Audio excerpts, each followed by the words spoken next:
शिक्षण विषयक एक अहवाल आसरचा जो समोर आला त्याच्यावरती आम्ही काल व्हिडिओ केला. त्याच्यावरच्या काही ज्या प्रतिक्रिया आहेत फार नेमक्या आणि जरा वेगळ्या आहेत, म्हणून हा दुसरा व्हिडिओ आज करणं भाग पडतं आहे.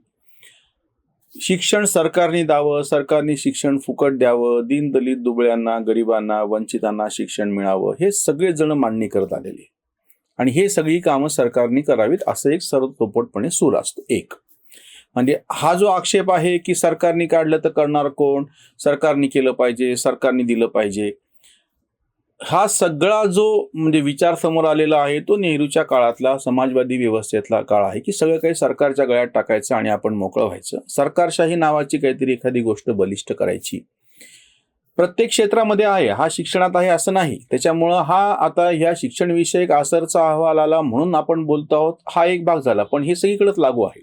त्याच्यामुळे शेतकरी चळवळीमधली आमची घोषणा होती, सरकार समस्या क्या सुलझाए, सरकार खुद समस्या आहे. दुसरा जो मुद्दा समोर येत होता की मग दुसरं काय पर्याय, म्हणजे जेव्हा तुम्ही सरकारी व्यवस्थेवरती आक्षेप घेत आहात, त्याच्या दर्जाबद्दल बोलता आहात, कायदा करून झाला, राईट टू एज्युकेशन करून झालं, सरकारच्या पद्धतीनं खर्च करून झाला, किती मुलं आहेत तितक्या मग किती शिक्षक, हे सगळे गणित वगैरे सगळं मांडून झालं.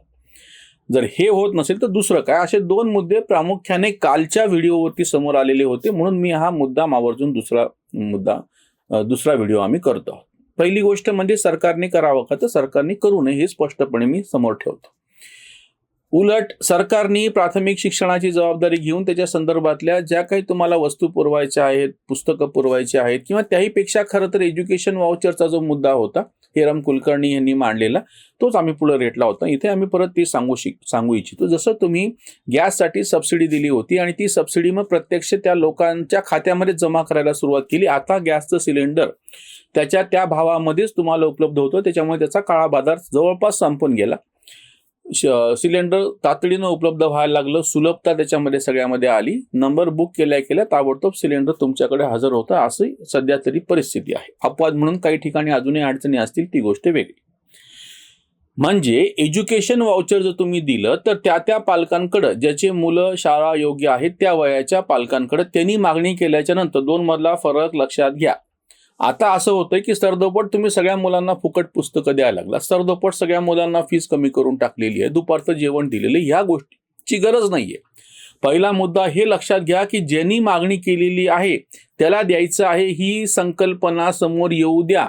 त्या माणसाला असं म्हणू देत की माझी गरज आहे. गरीब हा गरीब आहे हे सिद्ध झाल्याच्या नंतर मग त्या गरीबाला मदत करणं आपण समजू शकतो, पण तो गरीब आहे की नाही माहीत नाही, सरदोपट सगळ्यांनीच कसं काय सगळ्यांना तुम्ही ती मदत द्यायला, तर ह्याचा एक ताण परत व्यवस्थेवरती येतो, सरकारवरती येतो. सरकार म्हणजे आभाळातून पडलेली गोष्ट नाही. आपल्यामधूनच काही लोकांना आपण निवडून दिलेले, आपल्यामधलेच काही लोकांनी स्पर्धा परीक्षा दिल्या आणि ते नोकरशा म्हणून बसलेले आहेत आणि आपण दिलेल्या करावर सरकार चालत आहे.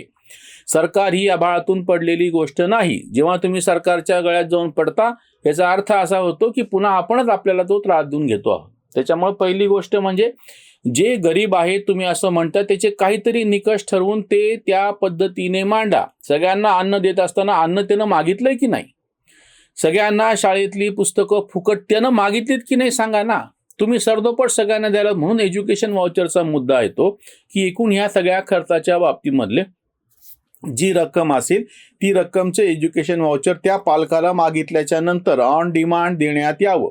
तो पालक ते एज्युकेशन वाउचर ज्या संस्थेमध्ये जाऊन जमा करेल तिथे त्याची नोंद व्हावी, त्या संस्थेला तितके पैसे, मग ती एखादी खाजगी क्लास असू शकतं, खाजगी संस्था असू शकते, सरकारी पण संस्था असू शकते की ज्या ठिकाणी ते एज्युकेशन वाउचर जमा केल्याच्या नंतर ते सरकारमध्ये तहसीलमध्ये जमा करण्यात यावं, ट्रेझरीमध्ये, आणि मग त्याच्यातून पैसे मिळावेत. म्हणजे याच्यातून सरकारवरचा अनावश्यक बोजा कमी होईल, जसा गॅस सिलेंडरच्या बाबतीत झालेला आहे. 1.5-2 कोटी इतके बोगस खाते त्याच्यातून निर्माण झाले. तसे हे जे बोगस सगळे सूट घेणे, म्हणजे एक तर सगळ्या मुलांना पुस्तकं फुकट, कोणी मागितलेत त्यांना ते गणवेश द्यायचे, त्याच्यानंतर त्यांना तुम्ही काय दुपारचं जेवणाचे सगळे ते वाटप करायचे किंवा ते शिजवा, म्हणजे नको ते धंदे तुम्ही शिक्षकांच्या मागे लावून ठेवलेले आहेत. हे सगळं वाचेल.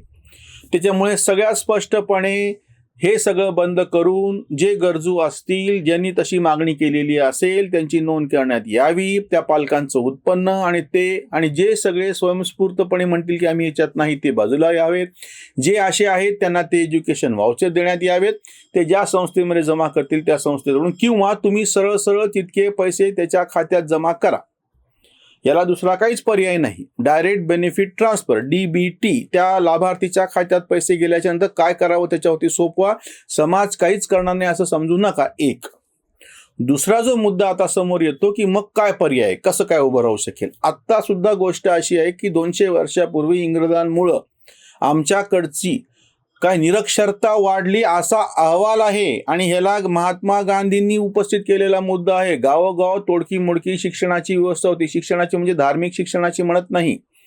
गावाने नेमलेला एखादा मास्तर होता, तिथली शाळा होती. आजही अशी परिस्थिती आहे. छोट्या गावांमधली शाळा जर पूर्णपणे त्या ग्रामपंचायतीच्या ताब्यामध्ये दिली, त्यांचे निधी आणते सगळं करायचं म्हणलं तर ते त्यांच्या गावच्या मुलांची काळजी घेतील. ही आपल्याकडे जे म्हणणं असतं ना की त्या पालकाला अक्कल नाही, आपल्या पोराला काय शिकवावं, मला मात्र सरकार म्हणून अक्कल, हे कसं काय. आणि असं म्हणणारा कुठलाही सरकारी अधिकारी किंवा तो नेता आपल्या पोराला नाही ते शाळेमध्ये शिकवत. आमचा आक्षेप तो आहे, कालच्या व्हिडिओमध्ये पण उपस्थित केलेला होता. ज्या कोणाला सरकारी फुकट शिक्षणाचे कौतुक करायचे त्यांनी आधी आपली पोरं, आपली नातवंड त्याच्यामध्ये शिकतात की नाही ते जाहीर करावं, आणि जर असतील तरच बोलावं. उगाच फुकट गोष्टी नको. इकडे शहाणपण शिकवायचं ना आपली मुलं मात्र दुसऱ्या शाळांमध्ये खाजगीच्या शिकवायची किंवा परदेशामध्ये पाठवायची. त्याच्यामुळे ग्रामपंचायत पातळीवरती शिक्षणाची व्यवस्था त्यांच्याकडे सोपवून द्या. ज्या शाळा सध्या त्यांच्याकडे आहेत त्या सगळ्यांच्या संदर्भातला निधी ग्रामपंचायतला द्या. त्यांना काय पैसे खायचे ते तरी चालेल, म्हणजे त्यांचे तिथले पालक, तिथले विद्यार्थी ते तरी आपसामध्ये बघून घेतील. या ठिकाणी होतं असं की तिथली इमारत बांधायची असतील, त्याचा कॉन्ट्रॅक्ट कुठल्या तरी जिल्ह्याला किंवा विभागातल्या कॉन्ट्रॅक्टरला मिळतं, काही देणेघेण नसतं, तो त्याच्यातले पैसे खातून वरती पोहोचवतो. प्रत्यक्ष शाळेच्या पातळीवरती सगळा काय अनागोंदी कारभार असतो ते सिद्ध झालेला आहे. एज्युकेशन व्हाउचरचा खूप चांगला मुद्दा हिरम कुलकर्णींनी उपस्थित केलेला आहे. त्याचा विचार करण्यात यावा, किंवा पालकांच्या खात्यात डायरेक्ट बेनिफिट ट्रान्सफर प्रमाणे पैसे देण्यात यावेत.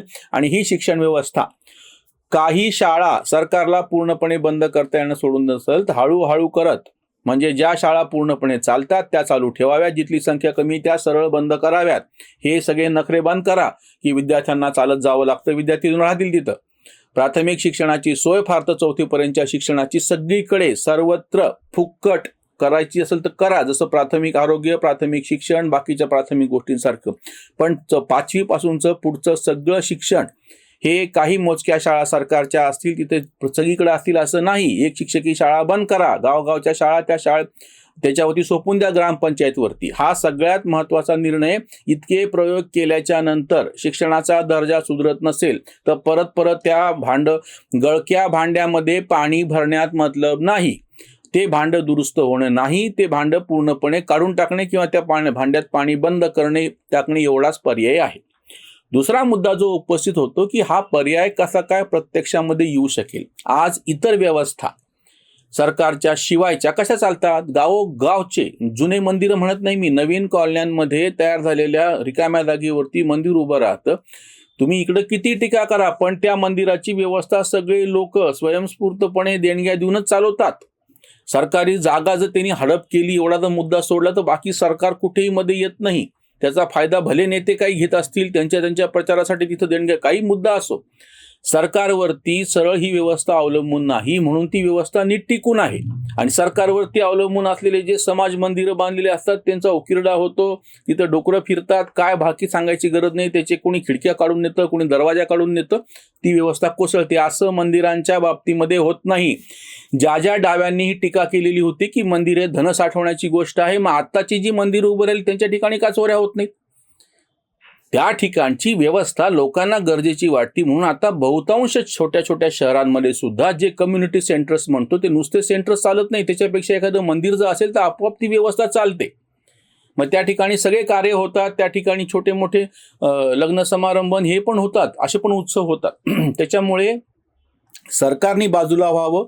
एज्युकेशन व्हाउचर किंवा त्या खात्यामध्ये सरळ पैसा हा एक पर्याय आहे. आणि दुसरीकडून अशा जेव्हा सरकार नाही म्हणल्याच्या नंतर ज्या स्वयंस्फूर्तपणे लोकांमधून व्यवस्था उभ्या राहतात त्यांना शिस्त लावायचं काम लोकच करतात. सार्वजनिक भंडाऱ्यांमध्ये कोणाला ऑडिट करत बसायची गरज पडत नाही. देवाच्या ठिकाणी विशेषतः आपल्याकडे सरकार जिथं आहे त्या ठिकाणी भ्रष्टाचार झालेला आहे.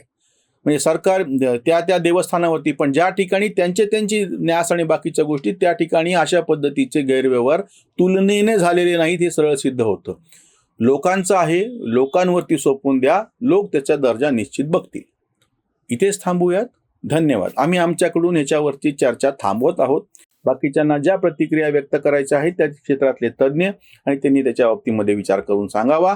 यापूर्वी पण आम्ही ह्याच्यावरती व्हिडिओ केलेले आहेत, त्याच्यामुळे मागच्या व्हिडिओला उत्तर म्हणून हा व्हिडिओ करतोय, पण ह्याच्यानंतर आम्ही ह्या विषयाच्या संदर्भामध्ये व्हिडिओ करणार नाही. धन्यवाद.